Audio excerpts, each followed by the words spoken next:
ഹരി ഓം ഹരി ഓം ഹരി ഓം ഹരി ഓം ഹരി ഓം ഹരി ഓം ഹരി ഓം ഹരി ഓം ഹരി ഓം ഹരി ഓം ഹരി ഓം ഹരി ഓം.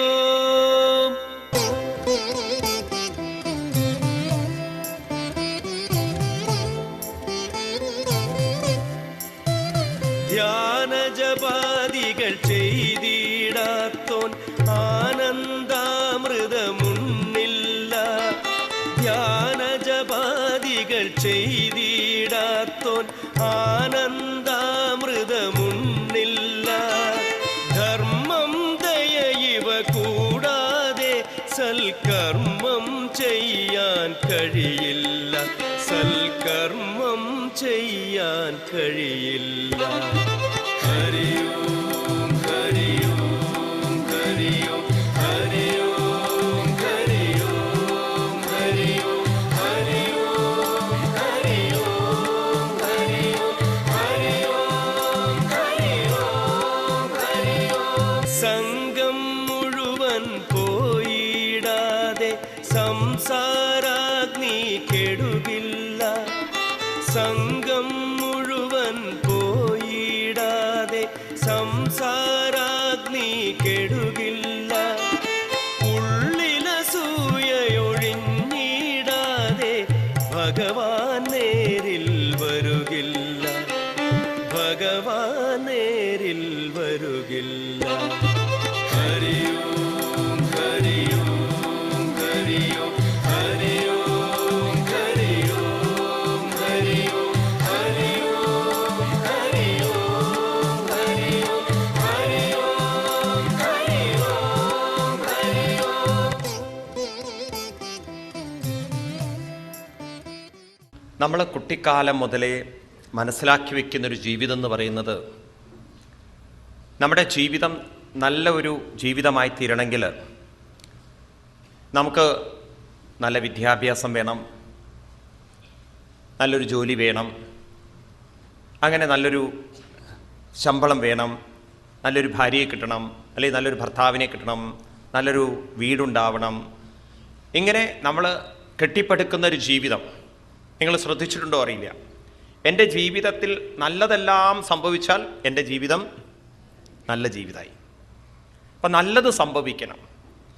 അങ്ങനെ നമ്മൾ ചുറ്റുപാടുകൾ നല്ലതായാൽ എൻ്റെ ജീവിതം നന്നായി എന്ന് പറഞ്ഞുകൊണ്ട് ജീവിതം ആരംഭിക്കുമ്പോൾ, അല്ലെങ്കിൽ എന്ന് മനസ്സിലാക്കിക്കൊണ്ട് ജീവിതം ആരംഭിക്കുമ്പോൾ, നമ്മുടെ ചുറ്റുപാടെങ്ങാനും നന്നാവാതിരുന്നാൽ നമ്മൾ സ്വയം പറയുന്നത് എന്താ അറിയോ? എൻ്റെ ജീവിതം നന്നാവാത്തതിന് കാരണം ഞാൻ പ്രതീക്ഷിച്ച ചുറ്റുപാടൊന്നും എനിക്ക് കിട്ടാത്തത് കൊണ്ടാണ്. ഉടനെ നമ്മൾ ചുറ്റുപാടിനെ ബ്ലെയിം ചെയ്യും. അപ്പം നമ്മൾ എങ്ങനെയാണ് വളർന്നു വന്നിരിക്കുന്നത്? എന്ത് 100% ചുറ്റുപാട് നന്നായാൽ എൻ്റെ ജീവിതം 100% നന്നായി. അപ്പം എൻ്റെ ജീവിതത്തെ 100% നന്നാക്കുന്നത് എൻ്റെ ചുറ്റുപാടാണ്. എന്നാൽ ഇവിടെയാണ് നമ്മുടെ പൂർവികന്മാർ അവരുടെ അനുഭവത്തിലൂടെ അവർ അനുഭവിച്ചറിഞ്ഞുകൊണ്ട് നമ്മളോട് പറയുന്നത്, നിങ്ങളുടെ ചുറ്റുപാടിനെ നിങ്ങളെ സ്വാധീനിക്കാൻ 40% സാധിക്കുള്ളൂ. 40% നിങ്ങളുടെ ചുറ്റുപാടിനെ നിങ്ങളെ സ്വാധീനിക്കാൻ സാധിക്കും. എന്നാൽ 60% നിങ്ങളുടെ സമീപനമാണ് നിങ്ങളുടെ ജീവിതം എങ്ങനെയാവണമെന്ന് നിശ്ചയിക്കുന്നത്. അതായത് നമ്മുടെ പെരുമാറ്റമാണ്, പ്രതികരണമാണ്, എങ്ങനെയാണ് നമ്മളെ ജീവിതത്തോട് റെസ്പോണ്ട് ചെയ്യുന്നത്. ഇതാണ് നമ്മുടെ ജീവിതത്തെ എങ്ങനെയാവണമെന്ന് നിശ്ചയിക്കുന്നത്. ചുറ്റുപാടിന് നമ്മളെ ഡിസ്റ്റർബ് ചെയ്യാൻ പറ്റും, ചുറ്റുപാടിന് നമ്മളെ അനുകൂലമാക്കാൻ പറ്റും, പലതും ചെയ്യാൻ പറ്റും. പക്ഷേ അത് എത്ര % മാത്രം? ഒരു 40%. ബാക്കി 60% നമ്മുടെ ഉള്ളിലാണ്, നമ്മുടെ കൂടെയാണ് ഇരിക്കുന്നത്. ഇത് നമുക്ക് കുട്ടിക്കാലത്തെ കണ്ടെത്തി വളർത്തിയെടുക്കാൻ സാധിച്ചിട്ടില്ലെങ്കിൽ നാം നമ്മുടെ കഴിവുകേടുകൾക്ക്, നമ്മുടെ പരാജയങ്ങൾക്ക്, നമ്മുടെ പെരുമാറ്റ ദൂഷ്യങ്ങൾക്ക്, നമ്മുടെ വികലതകൾക്ക്, നമ്മുടെ ദൗർബല്യങ്ങൾക്ക് എപ്പോഴും മറ്റുള്ളവരെ കുറ്റം പറയും. എൻ്റെ അച്ഛൻ, എൻ്റെ അമ്മ ഈ രീതിയിൽ എന്നെ വളർത്തിക്കൊണ്ടുവന്നുകൊണ്ടാണ് ഞാൻ ഇങ്ങനെയായത്. വേണമെങ്കിൽ നമുക്ക് പറയാം. ചിലർ പറയാറില്ലേ, കുട്ടിക്കാലത്തെ എന്നെ എങ്ങോട്ടും വിടാതെ ശീലിപ്പിച്ചതുകൊണ്ടാണ് ഞാൻ ഇങ്ങനെയായതെന്ന്. ഇപ്പോഴെങ്കിലും നേരെ കൂടെ കുട്ടിക്കാലം പോട്ടെ, ഇപ്പം കുട്ടിക്കാലമല്ലല്ലോ. ചിലരങ്ങനെ പറയും. ചിലർ പറയും എനിക്ക് നല്ല വിദ്യാഭ്യാസം തരാത്തതുകൊണ്ടാണ്. എന്നാൽ ഇപ്പോഴും പഠിച്ചുകൂടെ വല്ലതും എടുത്തിട്ട്? ആരെങ്കിലും പറഞ്ഞോ സീരിയൽ കണ്ടുകൊണ്ടിരിക്കാൻ? ഇപ്പോഴും പഠിക്കാം. ഏത് വയസ്സിൽ വേണമെങ്കിലും ഭാഗവതം പഠിച്ചൂടെ? അപ്പോൾ എന്ത് വേണമെങ്കിലും നമുക്ക് ഇനിയും ഡെവലപ്പ് ചെയ്യാം. പക്ഷെ അതിന് നമ്മൾ ശ്രമിക്കാതെ എളുപ്പം നമുക്കൊരു വഴിയുണ്ട്. എന്ത്? മറ്റുള്ളവരെ അങ്ങോട്ട് കുറ്റം പറയാം. എന്നാൽ മറ്റുള്ളവർക്ക് നമ്മളെ സ്വാധീനിക്കാൻ സാധിക്കും, ഇല്ല എന്നൊന്നും പറയാൻ പറ്റില്ല. നമ്മുടെ ജീവിതത്തിൽ നമ്മളെ ഡിസ്റ്റർബ്ഡ് ആക്കുന്നത് നമുക്ക് സ്വന്തമായൊരു ആറ്റിറ്റ്യൂഡ് ഇല്ലാത്തത് കൊണ്ടാണ്. അതായത് നമുക്ക് സ്വന്തമായൊരു അഭിപ്രായം, നമുക്ക് സ്വന്തമായൊരു സമീപനം ജീവിതത്തിലെങ്കിൽ മറ്റുള്ളവർ പറയുന്നതിനനുസരിച്ച് നമ്മൾ ജീവിക്കാൻ തുടങ്ങിക്കഴിഞ്ഞാൽ അത് നമ്മുടെ ജീവിതത്തെ നഷ്ടത്തിലേക്കും നാശത്തിലേക്കും വഴിയൊരുക്കും. മിക്കവാറും ഇന്നുണ്ടല്ലോ തലമുറകൾ വഴിതെറ്റിപ്പോകുന്നത് അതുകൊണ്ടാണ്. അവർക്ക് സ്വന്തമായൊരു ആറ്റിറ്റ്യൂഡ് ഇല്ല. അവർ കള്ളു കുടിക്കണോ, ഞാനും കള്ളു കുടിക്കണോ. അവർ ഡാൻസ് കളിക്കണോ, ഞാനും ഡാൻസ് കളിക്കണോ. അവർ ഡ്രഗ്സ് അടിക്കണോ, ഞാനും ഡ്രഗ്സ് അടിക്കണോ. എന്തിന്? അവർ കളിക്കണോ, ഞാനും കളിക്കണം. അതാണ് സ്വഭാവം എന്ന് പറയുന്നത്. ഫാനൊക്കെ അങ്ങനെയാണല്ലോ വരുന്നത്, മുകളിലുള്ള ഫാനല്ല. ഒരാൾ മുടി ഒന്ന് എവിടെയും കട്ട് ചെയ്താൽ ബാക്കിയുള്ളവർ കട്ട് ചെയ്യാൻ തുടങ്ങി. അപ്പോൾ അത് അവനവൻ്റേതായിട്ടുള്ളൊരു സമീപനം. ഇതാണ് നമ്മുടെ മഹർഷിമാർ നമ്മളോട് പറയുന്നത്. അങ്ങനെ നമ്മൾ നോക്കുകയാണെങ്കിൽ നമ്മുടെ പെരുമാറ്റം എങ്ങനെയുള്ളതായിരിക്കണം? നമ്മുടെ പെരുമാറ്റത്തിലുണ്ടാകുന്ന വികലതകളുകൊണ്ട് എന്തെല്ലാം അപകടങ്ങൾ വരും? ഇനി അപകടങ്ങൾ വന്നാൽ എങ്ങനെ നമുക്ക് അതിൽ നിന്ന് പുറത്തു കടക്കണം? ഇത് നമുക്ക് പറഞ്ഞു തരുന്ന ഭാഗമാണ് ചതുർത്ഥ സ്കന്ധം. അവിടുത്തെ വിഷയം നേരത്തെ നമ്മൾ പറഞ്ഞു, സർഗം, വിസർഗം, സ്ഥാനം, പോഷണം, എക്സെട്ര എക്സെട്ര എക്സെട്ര. അതിൽ സർഗം എന്നുള്ള വിഷയം നമ്മൾ ചർച്ച ചെയ്തു. ഇനിയുള്ളതാണ് വിസർഗം. വിസർഗം എന്ന് പറഞ്ഞാൽ നമ്മളുടെ കയ്യിൽ നിന്നുണ്ടാകുന്ന പെരുമാറ്റം കൊണ്ടും പ്രവൃത്തി കൊണ്ടും ഉണ്ടാകുന്ന പ്രശ്നങ്ങൾ, അതിൽ നിന്ന് എങ്ങനെ നമുക്ക് പുറത്തു കടക്കാം, എങ്ങനെയുള്ള പെരുമാറ്റം കൊണ്ടാണ് നല്ലൊരു ജീവിതം നമുക്ക് നയിക്കാൻ സാധിക്കുന്നത്. അങ്ങനെ നമുക്ക് ചതുർത്ഥ സ്കന്ധത്തിലൂടെ അത് കാണിച്ചു തരുന്നു. ദക്ഷൻ്റെ കഥയിലൂടെ നമുക്കതിലേക്ക് കടക്കാം. ചതുർത്ഥ സ്കന്ധം തുടങ്ങുന്നത് നേരത്തെ പറഞ്ഞു, സ്വയംഭൂമനുവിന് മൊത്തം എത്ര കുട്ടികൾ? മറക്കരുത്, 5 കുട്ടികൾ, 3 പെൺകുട്ടികളും 2 ആൺകുട്ടികളും. അതിൽ ഒരു മകളുടെ കല്യാണം കഴിഞ്ഞു, ദേവഹൂതി എന്നുള്ള ഒരു കുട്ടിയുടെ. ദേവഹൂതിയെ കല്യാണം കഴിച്ചു കൊടുത്തത് കർദമ പ്രജാപതിക്ക്. അതിലാണ് പുത്രനായി കപില ഭഗവാൻ വന്നത്. നമ്മൾ കാപിലയോപാഖ്യാനം വിസ്തരിച്ച് കണ്ടു. ഇനി പറയുന്നു, മറ്റു 2 പെൺകുട്ടികളും പിന്നെ 2 ആൺകുട്ടികളുണ്ടല്ലോ, അവരൊക്കെ ആർക്കൊക്കെയാണ് കല്യാണം കഴിച്ചു കൊടുത്തത്? ആദ്യം ആ വംശപരമ്പരയെ പറയാണ്. മനോസ്തു ശതരൂപായം ത്രിസ്ര കന്യാശ്ച ജജ്ഞിരേ ആകൂതിർദേവഹൂതിശ്ച പ്രസൂതിരിതി വിശ്രുതാം ആകൂതിം രുജയെ പ്രാതൽ അഭിഭ്രാതമതിം നൃപാം പുത്രികാധർമ്മമാശ്രിത്യ ശതരൂപാനുമോദിതാം. മനോസ്തു ശതരൂപായം, സ്വയംഭൂമനുവിന് ശതരൂപയിൽ 3 കന്യകൾ ഉണ്ടായെന്ന് പറഞ്ഞല്ലോ. ആകൂതി, ദേവഹൂതി, പ്രസൂതി. അതിൽ ആകൂതി രുചിയെ, ആകൂതി എന്ന് പറയുന്ന പെൺകുട്ടിയെ രുചി പ്രജാപതിക്ക് കല്യാണം കഴിച്ചു കൊടുത്തു. സഹോദരന്മാർ അവൾക്കുണ്ടായിരുന്നിട്ടും ആൺകുട്ടികൾ ഉണ്ടായിരുന്നിട്ടും പുത്രികാധർമ്മം ആശ്രിത്യ. പണ്ട് അങ്ങനെ ഒരു ധർമ്മം ഉണ്ടായിരുന്നു അത്രേ. അതായത് മകൾക്ക് ആൺകുട്ടിയാണ് പ്രസവിക്കുന്നതെങ്കിൽ ആ കുട്ടിയെ തനിക്ക് തരണം എന്നുള്ളൊരു ധർമ്മം പണ്ട് കാലത്ത് ഉണ്ടായിരിക്കാം. അതിനെ പുത്രികാധർമ്മം എന്ന് പറയും. അങ്ങനെ എന്തിനാ പുത്രികാധർമ്മം പറഞ്ഞത്?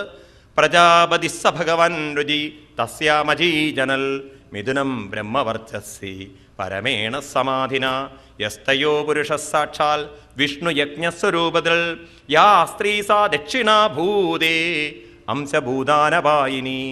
ആ രുചി പ്രജാപതിക്ക് ആകൂതി ദേവിയിൽ ഭഗവാൻ വിഷ്ണു തന്നെ യജ്ഞരൂപനായി പ്രകടമാകുമെന്നും ഒരു സഹോദരിയായിട്ട് ദക്ഷിണ എന്ന് പറയുന്ന ലക്ഷ്മീ ദേവി പ്രകടമാകുമെന്നും സ്വയംഭൂമിന് അറിയാമായിരുന്നു. അപ്പം ആ ഭഗവാനെ എടുത്തു വളർത്താനും ഭഗവാന്റെ ഒരു പരിചരണം അനുഭവിക്കാനും വേണ്ടിയിട്ടാണ് അത്രേ പുത്രികാധർമ്മപ്രകാരം ആ കുട്ടിയെ കൊണ്ടുവന്നത് എന്ന് പറയാനും. അതിനുശേഷം പറഞ്ഞു ദേവഹൂതിയെ കൊടുത്തു. ആർക്ക്? കർദമ പ്രജാപതിക്ക്. അതിലുണ്ടായ പുത്രപരമ്പരങ്ങളൊക്കെ പറഞ്ഞു.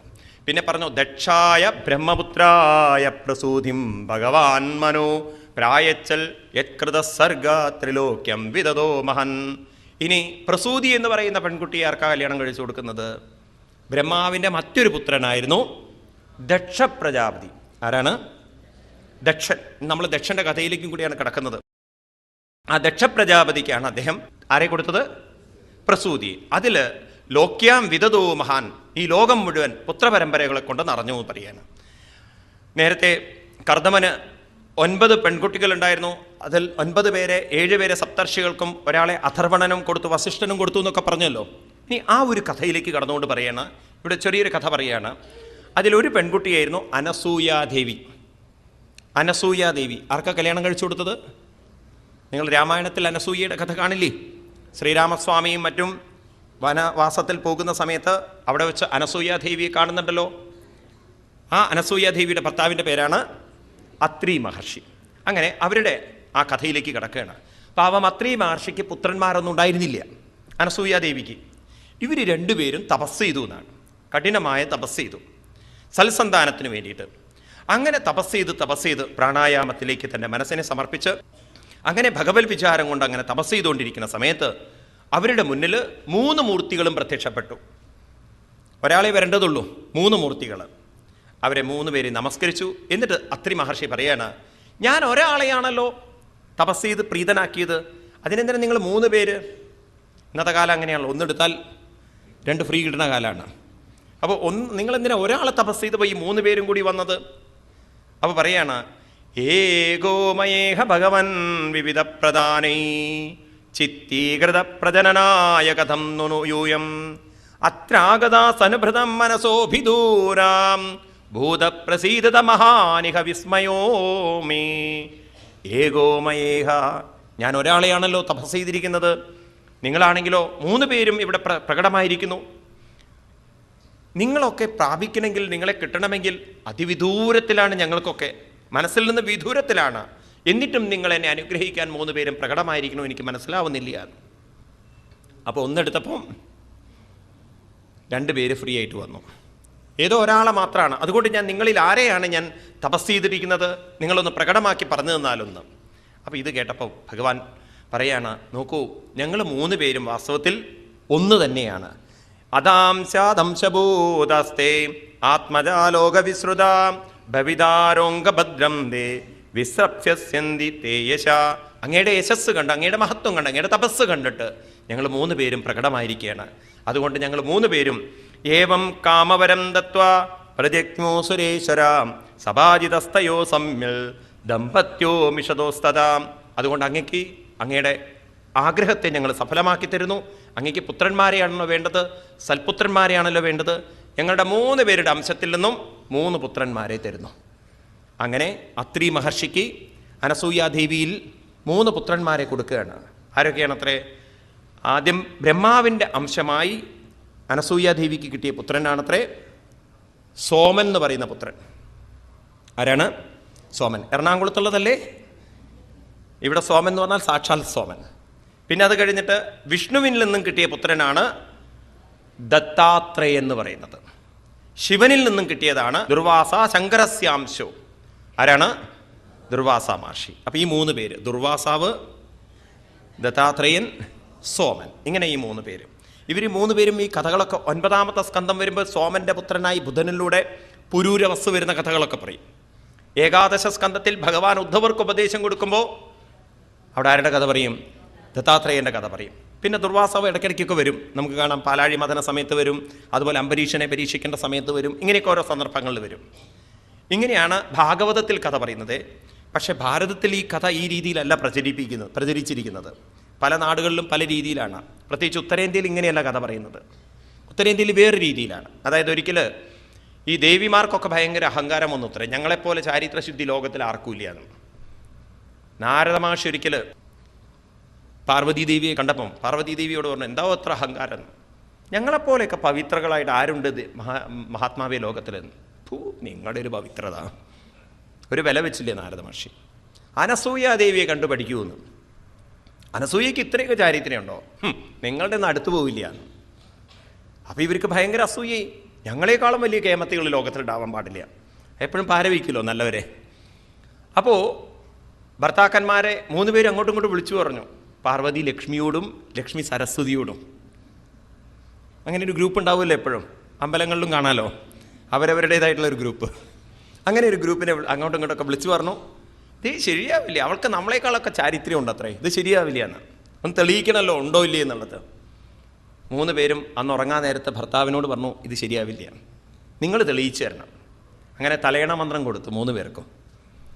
ഇവർക്ക് നിവൃത്തിയില്ല. ഇനി വിഷ്ണുവും ബ്രഹ്മാവും അതുപോലെ തന്നെ പരമശിവനും ഒരു കൂടിയാലോചന. ഇവരൊന്ന് സമാധാനിപ്പിക്കാൻ എന്താ വഴി? നമ്മൾ തെളിയിക്കണം ഇവൾക്ക് എന്തില്ല, അത്രയൊന്നും പവിത്രത ഇല്ലയാണ്. ശരി, നമുക്ക് 3 പേർക്കും പോവാന്ന്. അവർ സന്യാസി വേഷം കെട്ടിക്കൊണ്ട് അനസൂയാദേവിയുടെ അടുത്ത് ചെന്നു എന്നാണ് കഥ. ഭിക്ഷാം ദേഹി ഭിക്ഷാം ദേഹി. അനസൂയാദേവി വന്നു. അപ്പോൾ ദേവി, ഇരിക്കൂ മഹാത്മാക്കളെ. ദേവിക്ക് മനസ്സിലാവുന്നുണ്ട് വന്ന കള്ളന്മാരാരാന്ന്. ഇരിക്കൂ മഹാത്മാക്കളെ, കാരണം അവരത്ര തപസ്യയാണ്. പറഞ്ഞു, ഞങ്ങൾ ഇരിക്കാനൊന്നുമില്ല, ഞങ്ങൾക്ക് ഭിക്ഷ തന്നാൽ മതി. അപ്പോൾ ദേവി ഭിക്ഷയുമായിട്ട് വരുമ്പോൾ അവർ പറയണ, ഞങ്ങൾ ഇങ്ങനെ ഭിക്ഷ മേടിക്കില്ല. പിന്നെ ഇങ്ങനെയാവോ, ഞങ്ങൾക്ക് ഭിക്ഷ തരുന്നവർ പരിപൂർണ നഗ്നയായിട്ട് തരണം. അപ്പോൾ ദേവി വിചാരിച്ച് സ്വാമി തരക്കടില്ലല്ലോ എന്ന്. പരിപൂർണ നഗ്നയായിട്ടാണോ എൻ്റെ അടുത്ത് നിന്ന് ഭിക്ഷ മേടിക്കേണ്ടത്? അപ്പോൾ ഇവർ കേമന്മാരാവുമല്ലോ. പക്ഷേ ദേവിയുടെ ആ മനോഭാവം നോക്കൂ. നേരത്തെ ഞാൻ പറയില്ല ആറ്റിറ്റ്യൂഡ് എന്നുള്ളത്. ദേവി പറഞ്ഞു, നിങ്ങൾക്ക് തരാലോ, പരിപൂർണ നഗ്നയായിട്ട് തരാം. പക്ഷേ എനിക്കൊരു പ്രാർത്ഥനയുണ്ട് എന്ന്. അതെന്താ പ്രാർത്ഥന? എൻ്റെ മനസ്സിൽ കാണുന്ന രൂപങ്ങളായിട്ട് നിങ്ങൾ മാറണം. അതിൻ്റെ സീരിയസ്നെസ് അവർ മനസ്സിലാക്കിയില്ല. ഈ ദേവിയോട് പറഞ്ഞു, എന്നാൽ വിചാരിച്ചോളൂ എന്ന്. ദേവി കണ്ണടച്ചു. എന്നിട്ട് വിചാരിച്ചെന്നറിയോ? പ്രസവിച്ച 3 കുട്ടികൾ. പറഞ്ഞതും ആ മനസ്സിൽ വിചാരിച്ചതും ശരി എന്നവർ പറഞ്ഞതും, പിന്നെ ദേവി കണ്ണു തുറക്കുമ്പോൾ പാന്ന് പറഞ്ഞ് 3 എണ്ണം. ദേവി നഗ്നയായിട്ട് അവർക്ക് മുലയൂട്ടിയതാണ്. 3 പേർക്കും ഭിക്ഷ കൊടുത്തു. എന്നിട്ട് 3 തൊട്ടിലുണ്ടാക്കി അവിടെ ആട്ടാൻ തുടങ്ങി. അവിടെയാണെങ്കിലോ ചരിത്രം നോക്കാൻ പോയ പാർട്ടികളാ, വരുന്നില്ല. വിളിച്ചു ചോദിച്ചു പാർവതി ദേവി ലക്ഷ്മിയോട്, അവിടുത്തെ ആളെത്തിയോ എന്ന്. എത്തിയില്ല. സരസ്വതി ദേവിയോട് വിളിച്ചു ചോദിച്ചു, എത്തിയില്ല. ഇവർ 3 പേര് നാരദരെ വിളിച്ചു, എന്താ മാഷെ നിങ്ങളാണല്ലോ കുഴപ്പമുണ്ടാക്കിയതെന്ന്. ഇപ്പം ചാരിത്രം നോക്കാൻ വേണ്ടി പോയ പാർട്ടി അവിടെ തന്നെ കൂടി തോന്നണു. അതേ, കൂടിയിരിക്കുകയാണെന്ന് പോയി നോക്കൂ എങ്ങനെ കൂടിയിരിക്കണതെന്ന്. അവിടെ ചെന്ന് നോക്കുമ്പോഴെന്താണ്, 3 തൊട്ടിൽ വാവാ ഉണ്ണി.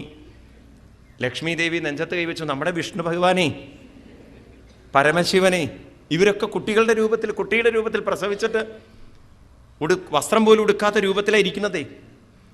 ആ ദേവിയുടെ കാൽക്കൽ വീണിട്ട് പറഞ്ഞു, ഇത് നിങ്ങൾ പ്രസവിച്ച കുട്ടിയല്ല, ഇത് ഞങ്ങളുടെ ഭർത്താക്കന്മാരാണെന്ന്. ഉടനെ അനസൂയാദേവി പറഞ്ഞു, എനിക്കും അറിയാം, അവർക്ക് ഭിക്ഷ വേണമെന്ന് പറഞ്ഞ് ഞാൻ ഭിക്ഷ കൊടുത്തു. ഞാൻ എൻ്റെ സേവനം അവർക്ക് ചെയ്തു. ഇത് കേട്ടപ്പം ആ 3 പേരും അവിടുന്ന് രൂപമെടുത്തുകൊണ്ട് ആ ദേവിയെ തൊഴുതുകൊണ്ട് പറഞ്ഞു, ദേവി, എന്താ ദേവിക്ക് വരം വേണമെന്ന് വെച്ചാൽ ചോദിച്ചോളൂ. അപ്പം ദേവി ചോദിച്ചാണ്, എങ്കിൽ നിങ്ങൾ എൻ്റെ പുത്രരൂപത്തിൽ വന്നില്ലേ, നിങ്ങളുടെ 3 അംശങ്ങളും കൂടി ചേർന്ന് എനിക്കൊരു പുത്രൻ വേണമെന്ന്. അതുകൊണ്ട് ഉത്തരേന്ത്യയിലുണ്ടല്ലോ ഈ ദത്താത്രേയ സങ്കല്പത്തിന് നിങ്ങൾ കണ്ടുണ്ടോ അറിയില്ല, ഒരു വ്യക്തിയും 3 തലകളുമാണ്. അങ്ങനെയാണ് ആ കഥ അവിടെ പ്രചരിപ്പിച്ചിരിക്കുന്നത്. ഏതായാലും ഭാഗവതത്തിൽ ഇങ്ങനെയാണ് പറയുന്നത്. ഇപ്രകാരം ആ 3 പേരും പുത്രന്മാരായി വന്നു. അതിനുശേഷം വീണ്ടും ആ പുത്രപരമ്പര വർദ്ധിച്ചു. ദക്ഷനാണെങ്കിലോ പ്രസൂതിയിൽ എത്ര കുട്ടികളാണ് ഉണ്ടായത്? 16 കുട്ടികളും. 1-2 പേരല്ല, 16.